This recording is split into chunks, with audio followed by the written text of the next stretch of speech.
ওটা আমাদের রাজনৈতিক অধিকার, ওটা বাংলাদেশের সাধারণ শিক্ষার্থীদের অধিকার। আমরা চাই এই কোটা প্রথা বিলোপ যাক। এই কোটা প্রথা বিলোপের আন্দোলন করতে গিয়ে হাসিনাকে দেশ ছেড়ে পালিয়েছে। রাজশাহী বিশ্ববিদ্যালয়ে যেখানে একটি মীমাংসিত সমাধান হয়েছে, আবার নতুন ভাবে কোটা প্রথা কেন চালু করা হবে?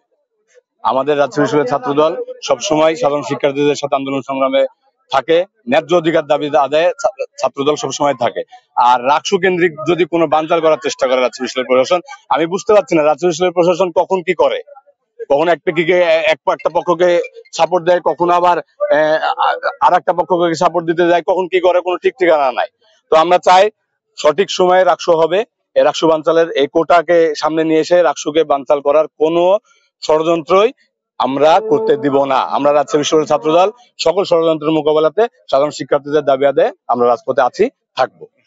আপনার কাছে আরেকটি বিষয় জানতে চাই, যেহেতু আজকে উপাচার্য ঢাকায় স্বরাষ্ট্র মন্ত্রণালয়ে একটি মিটিং এ ছিলেন এবং সেখানেই আছেন, এখানে উপাচার্য নেই, ভারপ্রাপ্ত উপাচার্য এই সিদ্ধান্তটা নিয়েছেন, সেক্ষেত্রে আপনারা উপাচার্যের বাসভবন ঘেরাও করে রেখেছেন, কিন্তু এই দায়িত্বটা আসলে উপাচার্যের সিদ্ধান্তে, অর্থাৎ মাইনুদ্দিন যে উপাচার্য আছেন প্রশাসন, তার স্বাক্ষরেই এসব সিদ্ধান্তটি। আমার মনে হয় আমাদের উপাচার্য মাইনুদ্দিন স্যার খুবই একজন সূক্ষ্ম মাথার কূটকৌশলী একটা শয়তানি খেলা খেলতেছেন এখানে আগামী রাকসুকে নিয়ে।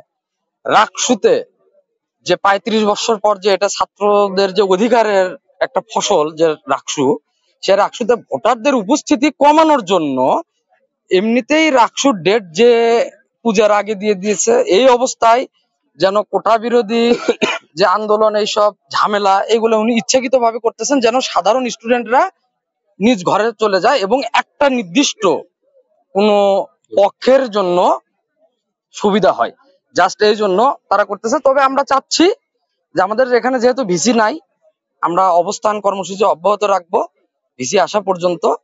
কোটার বিরুদ্ধে ছাত্রদল এবং সাধারণ শিক্ষার্থীরা সব সময় সর্বদা ভাবে মাঠে ছিল এবং আগামীতেও থাকবে, এবং এইবার শেষ সিদ্ধান্ত নিয়ে ঘরে ফিরবে ইনশাল্লাহ।